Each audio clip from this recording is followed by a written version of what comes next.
역대 대통령에게 등청, 퇴청, 이른바 행사가 있다. 경호실에서 참으로 신경을 쓰는. 그런데 박근혜 대통령에게는 등청, 퇴청 행사가 없었다. 이게 어떤 얘기입니까? 이게 정확하게 말하면은 공식 행사는 아니고요. 예. 관저에서 이제 연락이 옵니다. 대통령 지금 나가십니다. 출근하십니다라고 하면은 그 한 30분 전부터 그 동선에 따라서 경호원들이 추가 배치가 되고 차량 점검이라든지 이런 데 대한 보안 강도를 확 높였다가 대통령이 집무실에 들어가면 조금 낮췄다가 다시 이제 퇴근할 때 이걸 이제 퇴청이라고 하죠. 그럼 다시 이렇게 높이는 거거든요. 예. 경호실 입장에서는 오늘 하루 일의 시작과 일의 끝이 되는 거예요. 그러니까 공식 행사가 아니라 그걸 내부적으로 이제 등청 행사, 퇴청 행사라고 붙이는데 이게 이제 별로 없었다라는 거예요. 그러니까 우리가 이제 세월호 7시간 동안 대통령이 뭘 하셨는지는 알 수 없습니다만은 그 중요한 날에도 안 나왔으니까 그럼 보통 날에는 어땠을까 싶은데 실제로 그런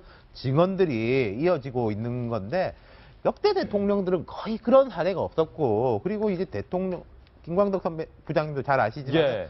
박 대통령이 새누리당 대표, 한나라당 대표 시절부터 그런 건 좀 유명했습니다. 공식 회의나 행사 있을 때만 대표실에 있고 그럼 다른 대표들은 거기서 이제 업무도 본다든지 사람도 만난다든지 이러지 않습니까? 근데 없어요. 예. 이게 어디 있는지 잘 몰라요. 대통령의 행방이 그 대표 시절에도. 대표 시절부터? 예, 예. 근데 이제 그때는 뭐 누구 집에 갔는지 모르겠지만 지금 청와대에서는 청와대가 넓은 곳이지만은 있을 곳은 사실은 관저밖에 없다는 거죠. 이게 심각한 이제 국정 마비의 근본적 원인이라고 볼 수도 있고 7시간에 대해서 계속 이야기하는 게 그 9.11 사태 때 유명한 영상이 있지 않습니까? 조지 부시 대통령이 이제 학교에서 어린이들 책 읽어주는 행사에 갔었어요. 예. 귓속말로 보고를 받습니다.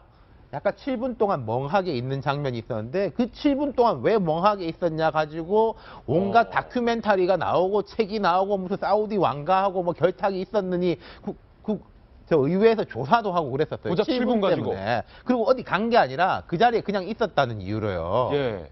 거기에 비하면은 이거는 진짜 말이 안 되는 거죠. 청와대 구조도를 저희가 준비했는데요. 한번 구조도 보면서 이야기를 나눠보겠습니다. 김광덕 전 정치부장께서 뭐 너무나도 제 집처럼 잘 아는 청와대 구조도일 겁니다. 가운데에 우리가 흔히 잘 알고 있는 본관 집무실이 위치하고 본관 집무실이 있고 있고요. 여러분이 보실 때에 우편에 대통령의 관저가 놓여 있습니다. 관저, 대통령의 휴식도 하고 그러니까 사적인 공간인데 저 거리가 한 5분 거리 정도 걸어서 된다는 거죠? 네, 걸어서 그렇게 되는데요.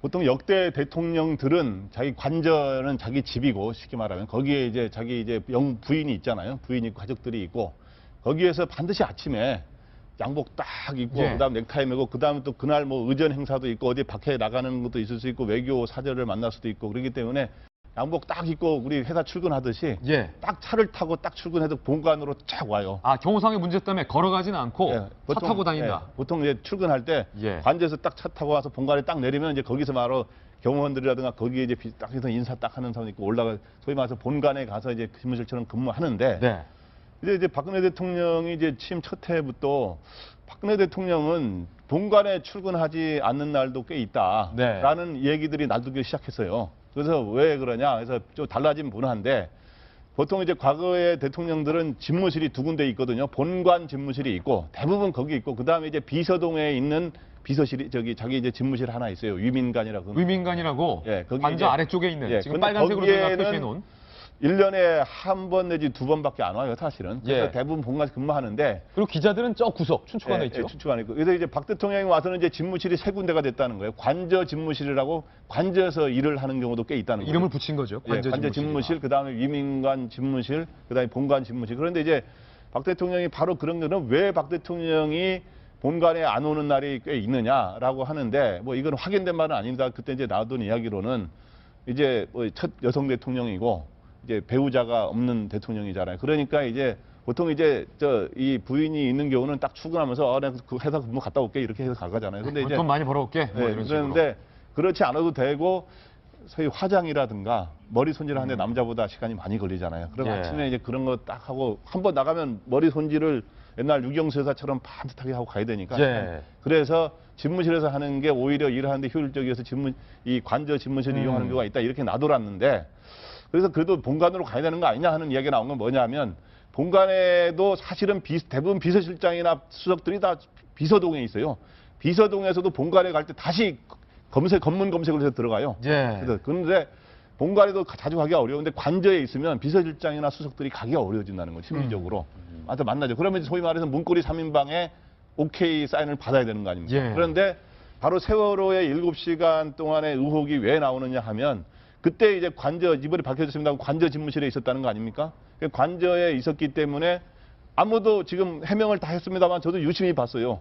거기에 해명을 다 인정한다고 하면 서면 보고가 있었다고 하는 거는 저도 서면 보고는 컴퓨터로 하기 때문에 받는지 안 받는지 알 수가 없어요. 그러나 이제 유선 보고들이 있더라고요. 중간에. 유선 보고가 있었고 유선의 지시가 있어요.